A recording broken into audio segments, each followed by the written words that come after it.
आपके पति का आप जब उनके साथ शादी किए तो क्या आपसे पहले उसका अफेयर था? लोगों ने ये बताया कि शादी के पहले से उस औरत से अफेयर था। तो जब शादी से पहले से उस औरत से अफेयर था तो मेरे से शादी आप लोग क्यों किए? आपको कब पता चला? मेरी शादी के लिए हूँ, मेरा चाइल्ड हो, वो मेरे साथ रहे, मुझे अपने घर लेके जाए, मैं जा रही हूँ उनके घर तो लॉक कर दिया जा रहा है। एक बार आते थे साल में 1 महीना की छुट्टी पे 15 दिन मेरे साथ और 15 दिन इधर उधर उनका यही था। लगभग 1 साल बाद एक साल बाद आप कोई कदम क्यों नहीं उठाए? मैंने कदम उठाने की कोशिश किया। उन्होंने बोलते थे कि तुमको डाइवोर्स दे देंगे, तुम ये करो। मेरे हस्बैंड धमकी देते थे तुम केस करोगी। तो हमको लास्ट बार जब मिले थे हमको अथी से बेड के जो छड़ी होता है ना पाइप, उससे हमको इतना मारे थे, गर्दन दबाए थे कि तुमने मेरे उनसे कोई बोल दिया था कि तेरी वाइफ उनके फ्रेंड सर्किल में तेरी वाइफ केस की हुई है दिल्ली में। तो उन्होंने मेरे को मारे इतना और कह रहे हैं कि तुम केस किए, तुमको हम क्या कमी किए केस किए। हम बोले दबाव के कारण आप केस नहीं किए, पति के दबाव कारण नहीं किए और इतना दिन उसका दर्द मार गाली सुनते रहे। बिल्कुल बिल्कुल। तो अब आप क्या चाहते हैं? महिला विकास मंच से क्या मदद चाहती हैं? वो उन्होंने बोल रहे हैं कि हम डाइवोर्स दे देंगे, हम नहीं रखेंगे, हम दूसरा शादी कर लिए। बोलने से कुछ नहीं होता। मैं चाह रही हूँ मैम किसी भी सिचुएशन में मैं अपने हस्बैंड के साथ अपना लाइफ गुजारना चाहती हूँ। हमको घुसने नहीं दिया जा रहा है। वो शादी करके उस औरत को उस घर में ला के रखे हैं और हमको जब जा रहे हैं पुलिस थाना कोई मेरा सपोर्ट नहीं करेगा। नंबर दीजिए, जहाँ तक होगा महिला विकास मंच आपकी मदद करेगी। मैम मेरे हस्बैंड का कांटेक्ट नंबर जो भी था उन्होंने ब्लॉक मार दिया है और ईमो और ब्लॉक मार दिया है। फिर भी आप नंबर दीजिए, वहाँ कॉल किया जाएगा। हम नंबर देंगे, ऑफ कोर्स देंगे नंबर। अच्छा ये बताइए, अब ये तो अलग सिचुएशन होगा, आपका पति नहीं रखना चाहते हैं। अच्छा एक चीज़ और हमको पूछना है कि उसकी आप फैमिली क्या चाहती है, ये बताइए। फैमिली भी सब उसी के सपोर्ट में, उस औरत के सपोर्ट। पता ना आपने चंगू में आप लड़ाई उड़ाई करते थे काजी?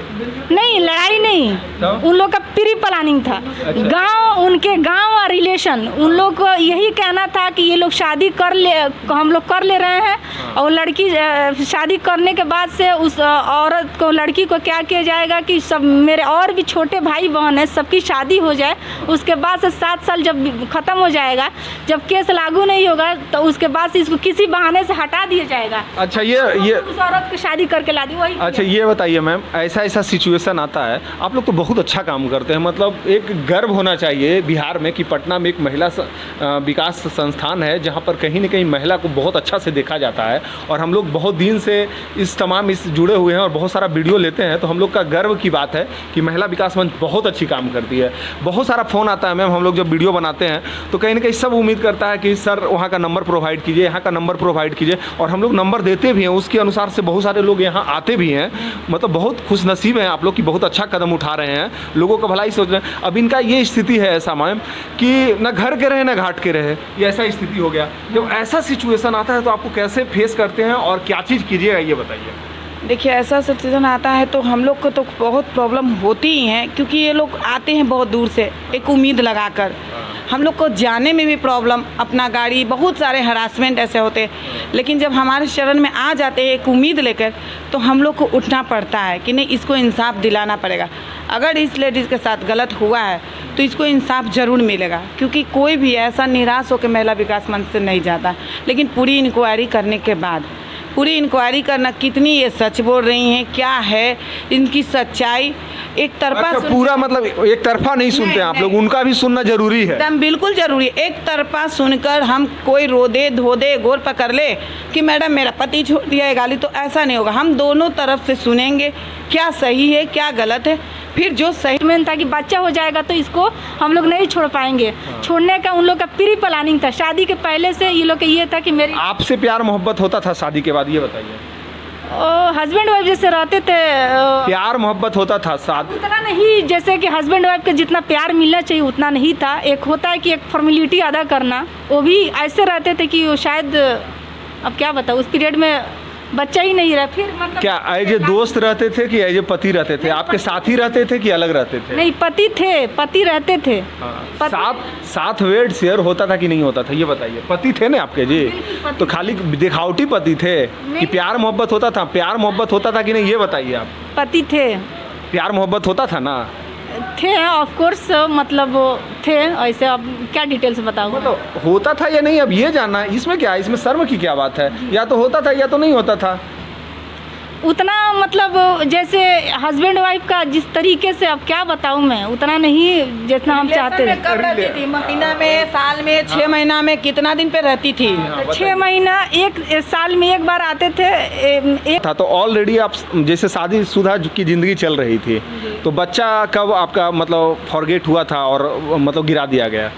लास्ट बार जब साथ में थे। साथ में कब थे मैडम? और 2018 के बाद से तो मेरे साथ में सही से रहे ही नहीं, रहा ही नहीं। उसके बाद 2018 के बाद? हाँ। अच्छा, जो कतर में रहते थे तो आते जाते थे, तो उसके बाद नहीं? महीने की छुट्टी पे, 1 महीने की छुट्टी पे, 1 महीने की छुट्टी पे आते थे। अच्छा, कितना भाई हैं वो? मैं 4 भाई हैं लोग, बड़ी मैं ही थी। और उन लोग का यही कहना था कि शादी हम लोग कर ले रहे हैं, उस औरत से शादी करने के बाद से वो डाइवोर्स वाली है, उसका बच्चा है, तो हम लोग शादी कर लेंगे तो उसका मतलब इज्जत चली जाएगी, बाकी और भाई बहन है छोटे, उनकी शादी नहीं होगी। अच्छा, उसकी इज्जत चली जाएगी और आपकी इज्जत गई तो कुछ नहीं? नहीं, वो मैं उन लोग को लग रहा है कि मैं कहीं से आई हूँ कि मेरी लाइफ कुछ भी नहीं है। जब उस औरत से अफेयर था, डाइवोर्स वाली थी, जो भी थी, तो आप वो जो औरत है वो आपकी रिलेटिव वगैरह हैं कि क्या है? कोई रिलेटिव नहीं था। मेरे हस्बैंड शादी के पहले कुंवारे में जामिया में पढ़ते थे, तो उसी पीरियड में शायद किसी ने बताया, मेरी तो शादी हुई तब ना हम जाने, तो शायद वो लोग मतलब मेरी शादी हो गई तो गांव के लोग ने बताया 2014 में। बच्चा 5 साल मेरे साथ में रहे हैं मेरे हस्बैंड, और वो भी 1 साल में 1 महीना की छुट्टी पे आते थे। नहीं, अभी नहीं है। अब बच्चा हुआ या नहीं ये बताइए? बच्चा हुआ नहीं, बच्चा स्टे हुआ था, उन्होंने दावा दे के ख़राब करा दिया। अच्छा, दवा देकर 14 में हुई थी, ठीक है। उसके बाद आपका संबंध कैसा चल रहा था? संबंध ठीक उतना नहीं था, उतना क्या, ठीक था ही नहीं, मानिए शुरू से ही ठीक नहीं था।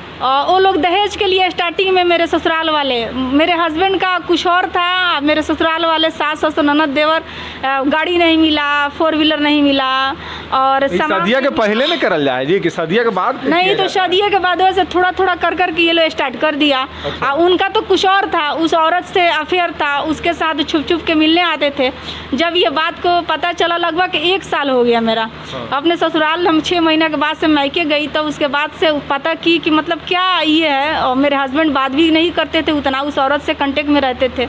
मेरे को ये सब बात लगभग 1 साल लग गया बात पता करने में। बात जब पता चला उसके बाद से मैंने इसके लिए पर पंचित बहुत सारा हुआ, तो कहीं वो लोग एग्री नहीं हुआ। बोला कि लड़की ये लोग ब्लेम लगा रहा है, तो उसके बाद से हम लोग, उस औरत का कोई प्रूफ नहीं था। अब कोई बोल देगा कि इससे अफेयर है। हुआ कि आप महिला विकास मंच आए हैं, ये बताइए। मामला यही है कि जब से मेरी शादी हुई, मेरे हस्बैंड मेरे साथ सही से नहीं रहते थे, और कुछ शादी के पहले से एक डाइवोर्स वाली औरत है, उसका 20-25 साल का लड़का है। मतलब दूसरा को पटा लिए? दूसरे को वो अपना हस्बैंड छोड़ के, और कितनी शादी की हुई है, और मेरे हस्बैंड से फंसाई थी, और मेरे को पता नहीं था मेरी शादी अरेंज मैरिज है। उन लोगों ने, अब नेचर के बारे में कौन जानता है, शादी भी जब हो गई उन लोगों ने छुपा के शादी कर लिए। शादी हो जाने के बाद से मेरे हस्बैंड का बिहेवियर सही नहीं था। जब उनका देखा तो बिहेवियर बिल्कुल सही नहीं था। उसके बाद से हमने आवाज़ उठाया, मेरे हस्बैंड मेरे साथ ठीक से क्यों नहीं रह रहे हैं, तो उसके लिए मैंने पर पंचित सब कुछ कराया। और उसके बाद से वो लोग एग्री नहीं हुआ, कह रहे कि ऐसा कुछ नहीं है। मेरे बेटे को मेरे ससुर ने बोला मेरे बेटे को ब्लेम लगाया जा रहा है। मेरे हस्बैंड भी बोले कि मेरे को ब्लेम लगा रही है। तो खैर उस औरत से, डाइवोर्स वाली औरत से भी पूछा गया, तो वो कह रही है कि हम लोग एक दोस्त से, और हम लोग नहीं अब साथ में हैं, शादी उसकी शादी हो गई, अब दोस्ती था मेरे से। खैर कोई, जब सब ये बात को पंचित में ये पता चल गया। रिपोर्टर में आपका स्वागत है। हम आए हुए हैं आज महिला विकास मंच, और मेरे साथ एक मैडम है। पहले आपका नाम क्या है, नाम उजागर कीजिएगा कि नहीं? मेरा नाम चंदा खातून है। चंदा खातून। Yes. आप कहाँ की रहने वाली है? मैं बिहार सिवान से बिलोंग करती हूँ। मेरा मायके है बढ़हरिया हबीबपुर गांव पड़ता है, और मेरी शादी हुई चाड़ी के पास बसीलपुर गांव है। हाँ। तरवारा थाना पड़ता है। हाँ। मेरी शादी 2014 में 29 नवंबर की मेरी शादी। मेरे हस्बैंड का नाम आसिम सिद्दीकी है, ससुर का नाम निशार अहमद, देवर है आफ्ताब आलम। ही रहेगा, उसके खिलाफ महिला विकास मंच कार्रवाई करती है। चलिए, बहुत बहुत शुक्रिया मैम। ऐसे ऐसे तमाम लोग को आप देखते हैं, और उसके लिए बहुत सारा महिला विकास मंच को बहुत बहुत धन्यवाद हम लोग मीडिया कर्मी के द्वारा, और बहुत सारे लोग जो तमाम देश के देखते हैं उसके द्वारा भी।